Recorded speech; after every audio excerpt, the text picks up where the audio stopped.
Le marteau moderne est conçu de façon à maintenir son intégrité structurale malgré les coûts et les utilisations répétées. La fabrication commence avec une épaisse barre d'acier. Un système automatisé l'envoie dans un four à induction réglé à plus de 1000 degrés Celsius. La chaleur intense rend l'acier malléable. Cette forge transforme alors l'acier brûlant en une série d'empreintes en forme de marteau. Cette cisaille ébavure ensuite les bords rugueux de l'acier forgé. Les retailles seront recyclées. Un ouvrier insère ces empreintes dans une presse qui les raffine. Les ébauches de marteau refroidissent ensuite sur ce support rotatif. Elles sont par la suite placées dans un tonneau d'ébavurage avec de minuscules morceaux d'acier difficiles à voir à l'œil nu. Ils jouent toutefois un rôle important, car en culbutant avec les marteaux, ils éliminent les résidus et les débris et procèdent à un nettoyage impressionnant. Chaque marteau est maintenant fixé dans un dispositif qu'il fait tourner contre des courroies abrasives qui définissent sa tête. Ces courroies taillent aussi un biseau. C'est une caractéristique de sécurité, car une tête biseautée est moins encline à produire des éclats lors de l'impact. Ce disque de tronçonnage trace des rainures sur la tête du marteau, puis ce dispositif la repositionne pour que la tronçonneuse puisse l'entailler dans une autre direction afin de former un quadrillé. Les clous sont moins susceptibles de glisser sur cette surface lors de l'impact.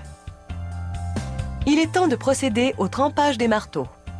Pour ce faire, ils sont plongés dans un bain bouillant, puis enduits d'huile de trempe qui refroidit le métal si rapidement qu'il durcit.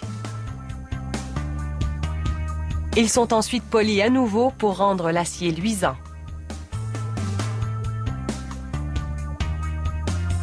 Les ouvriers placent maintenant 25 anneaux de cuir sur un plateau et des anneaux de plastique à chaque extrémité pour l'esthétique. Le bout est refermé par un disque de métal dentelé.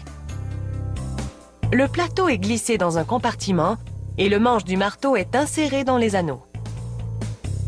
Un outil hydraulique pousse le manche à travers les anneaux afin de le revêtir d'une gaine qui rend sa prise confortable.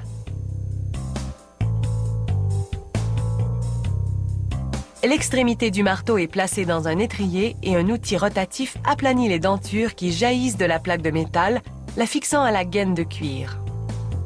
Ensuite, à l'aide d'une série de courroies abrasives, les ouvriers poncent le cuir rugueux pour en améliorer le fini. Voici une cuve de vernis industriel dans laquelle les marteaux sont immergés à répétition.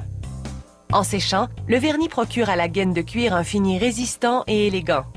En outre, on ne remarquera plus qu'il s'agit d'un assemblage et non d'un morceau unique texturé.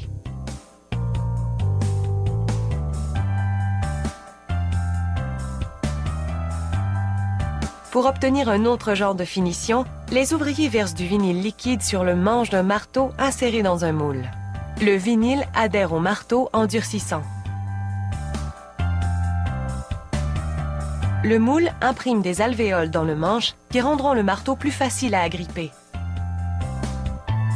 L'excédent de vinyle durci est meulé et le manche travaillé. Certains ouvriers préfèrent ces manches car le vinyle est un matériau anti-choc. Le numéro de modèle est estampillé sur le marteau.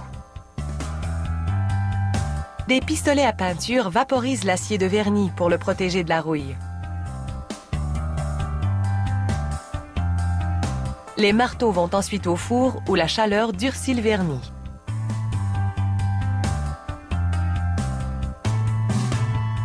Une fois le logo de la compagnie estampillé sur le vinyle, chaque marteau est inspecté visuellement.